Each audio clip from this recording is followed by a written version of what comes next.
యావత్తు భారతదేశంలో ప్రతి పౌరుడు ముఖ్యంగా హిందూ సమాజం చాలా ఆనందపడే రోజు.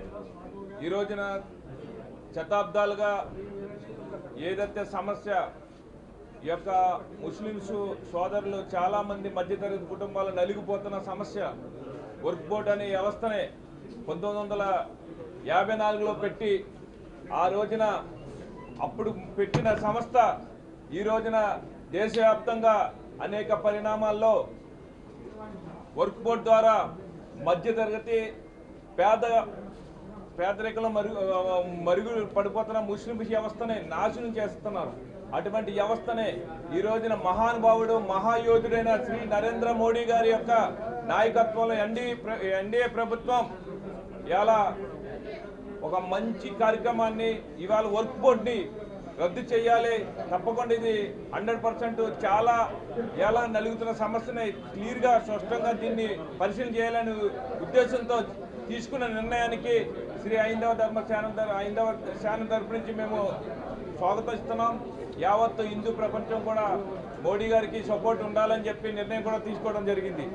మా యొక్క విధి విధానాల్లో ఇవాళ ఏదైతే చాలా ఏరియాలో హిందువుల యొక్క స్థలాలని ఎక్కడుంటే అక్కడ ఎవరికుంటే అది ఇవాళ పార్లమెంట్లో కాదు హైదరాబాద్లో కూడా చాలా స్థలాలను ఇవాళ వర్క్ బోర్డు పరిధిలోకి వెళ్ళిపోయి ఏదైతే చట్టం తీసుకొస్తున్నారో కొన్ని సవరణలు చేస్తున్నారో ఆ సవరణలో ఇవాళ 100% రద్దు చేయాలని ఒక నిర్ణయంతో 54 అంశాలని ప్రవేశపెట్టి ఇవాళ 44 అంశాలని తీర్మానం పెట్టి రాత్రి 12 గంటల వరకు పార్లమెంట్లో సెషన్స్లో జరగడం చాలా శుభపరిణామం. బిల్లు పాస్ అవడం కూడా మేమందరం కూడా మోడీ గారికి ప్రత్యేక ధన్యవాదాలు. యావత్ హిందూ ప్రపంచం అంతా శిరస్సు మంచి పాదవందనం చేస్తున్నాం. ఇవాళ వాళ్ళు చేసిన నియంత్రణ టైప్లో ఇవాళ ఆ రోజున కాంగ్రెస్ చేసిన నియంత్రణ పాలనలో 50 ఏళ్ల చరిత్ర కలిగిన కాంగ్రెస్ పార్టీ ఇవాళ వర్క్ బోర్డు విషయంలో కొన్ని సవరణలు చేయకుండా వాళ్ళ ఇష్టారాజ్యంగా ఎవరి స్థలమైనా సరే ఇది మాది అని చెప్పి ఆ చట్టాన్ని రూపొందించడం ఇవాళ చాలా మంది ఇవాళ హైదరాబాద్లో కాదు, ఉత్తరప్రదేశ్లో కాదు, ఢిల్లీలో కాదు, ఇవాళ ఢిల్లీలో కూడా పార్లమెంటు భవనం కూడా వర్క్ బోర్డు పరిధిలో ఉందంటే చాలా దారుణమైన పరిస్థితి అని చెప్పి ఈ విధంగా ఎన్ని దారుణాలు జరిగినాయంటే ఈవేళ ఆ వర్క్ బోర్డు విధానాల్లో ఒక మధ్యతరగతి సామాన్య ముస్లింకి ఒక చెట్టు పొలంలో లేని వర్క్ బోర్డు సంస్థ ఈవేళ మేము ఇప్పటికీ అప్పుల్లో ఉన్నామని చెప్తుంది. కానీ ఏ రోజు కూడా అప్పుల్లో లేదు. బలపడిన వ్యక్తులు ముస్లింలు ఉన్న బలపడిన వ్యక్తులు వాళ్ళ కనుసైకల్లో ఈ వర్క్ బోర్డుని పెట్టుకుని సామాన్యుడికి న్యాయం చేయకుండా ఈవేళ ముస్లిం సోదరులు చూస్తాం చాలామంది వీళ్ళ ఇళ్లలో పనిచేసుకుంటున్నారు. అటువంటి వ్యవస్థ నుంచి ఒక ముస్లిం మహిళని కూడా వర్క్ బోర్డులో కూడా ఒక సభ్యురాలుగా జాయిన్ అవ్వకుండా వాళ్ళు ఇష్టారాజ్యంగా చేసుకున్నారో అటువంటిది జరగకూడదు. ఇది ఎవరైతే మధ్యతరగతి ముస్లిమ్స్ ఉన్నారో మధ్యతరగతిగా నలిగిపోయి సామాన్యంగా ఉన్నారో ముస్లిమ్స్ కూడా మంచి జరుగుతుంది. యావత్ ముస్లిం ప్రపంచం అంతా కూడా మేము హిందువులు కూడా సోదరి భావంతో మీకు 100% మేము హెల్ప్ చేస్తుంటాం. తప్పకుండా మీ ముస్లిమ్స్ అందరికి మధ్యతరగతి కుటుంబంలో ప్రతి ముస్లింకి ఈ యొక్క తీర్మానం ఏవైతే మోడీ గారు ప్రవేశపెట్టారో ఈ యొక్క అంశాలు తప్పకుండా ముస్లిమ్స్కి 100% న్యాయం చేస్తుందని మేము ఈ యొక్క ప్రస్తావన తెలియజేస్తున్నాను. ఎందుకంటే మీరు ఎక్కడొక్కడ అపోహలు పడి రోడ్డు మీదకి ఎక్కి ధర్నాలు చేయొద్దు. ఇదేంటంటే మధ్యతరగతి కుటుంబాలు ఒక సామాన్య ముస్లిం మహిళ ఈవేళ నాది అని చెప్పుకోవడానికి వర్క్ బోర్డు లేదు.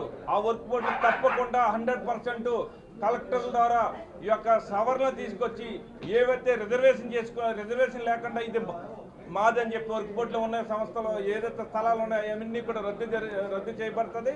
తప్పకుండా మోడీ గారి నాయకత్వం ప్రపంచ దేశంలో నెంబర్ 1గా ఇండియా ఉంటుంది కాబట్టి ఆర్థికంగా బలపడుతుంది కాబట్టి ఈవేళ ఇలాంటి వ్యవస్థలు పెంపొందించడం వల్ల 100% ఈవేళ 100% ఆర్థికంగా బలపడాలంటే ఈ వ్యవస్థని ఈ లక్షల ఎకరాలున్న భూమిని ఎందుకు పనికి రాకుండా ఒక సామాన్య ముస్లిమ్స్కి ఒక చెంటి పొలం ఇవ్వకలేని ఈ వర్క్ బోర్డు చేసిన తీర్మానాలు గతంలో 1954 చేసిన తీర్మానాలన్నీ రద్దు చేస్తూ కొత్త జీవోని ప్రవేశపెడుతూ కలెక్టర్లకి అధికారాలు ఇవ్వటం చాలా శుభపరిణామం అని చెప్పి మనస్ఫూర్తిగా కోరుకుంటున్నాను. ఈవేళ మోడీ గారికి ప్రత్యేక ధన్యవాదాలు తెలియజేస్తూ ఎన్డీఏ గవర్నమెంట్ ఎన్నో విజయాలు సాధించాలి. అలాగే భారతదేశంలోని ఆర్థిక వ్యవస్థను కూడా పెంపొందించి ఈవేళ ముస్లిం సోదరులు ఇలా పాకిస్తాన్లోను బంగ్లాదేశ్లో ఏ విధంగా నలిగిపోతున్నారు మీకు తెలిసి, ఆర్థికంగా తినడానికి తినలేని పరిస్థితి అయిపోతుంది. అటువంటి పరిస్థితిలో కూడా ఇప్పుడు ఈ యొక్క భారతదేశంలో ఉన్నారు. వాళ్ళు 100% హిందువులు ఎలాగ డెవలప్మెంట్ చేస్తున్నామో, క్రిస్టియన్ సంస్థలు ఎలా డెవలప్ చేస్తున్నాం, 100% ముస్లిమ్స్ కూడా ఒక న్యాయం చేయాలనే ఉద్దేశంతో మోడీ గారు ముస్లింకి వ్యతిరేక కాదు, ఆయన అందరూ వాడి కాబట్టి అందరికీ మంచి చేయాలనే ఉద్దేశంతో ఈ యొక్క పార్లమెంట్లో ప్రవేశపెట్టిన బిల్లు యాక్సెప్ట్ అయింది. 100% రాజ్యసభలో కూడా యాక్సెప్ట్ అవ్వాలని చెప్పి రాజ్యసభ సభ్యులు కూడా మెజార్టీ ఉంది కాబట్టి ఎన్డీ గవర్నమెంట్ తప్పకుండా న్యాయం జరుగుతుంది మనస్ఫూర్తిగా కోరుకుంటూ ఈ యొక్క అవకాశం ఇచ్చిన ప్రెస్ మీడియా వాళ్ళందరూ ప్రత్యేక ధన్యవాదాలు తెలియజేస్తూ జై మోడీ.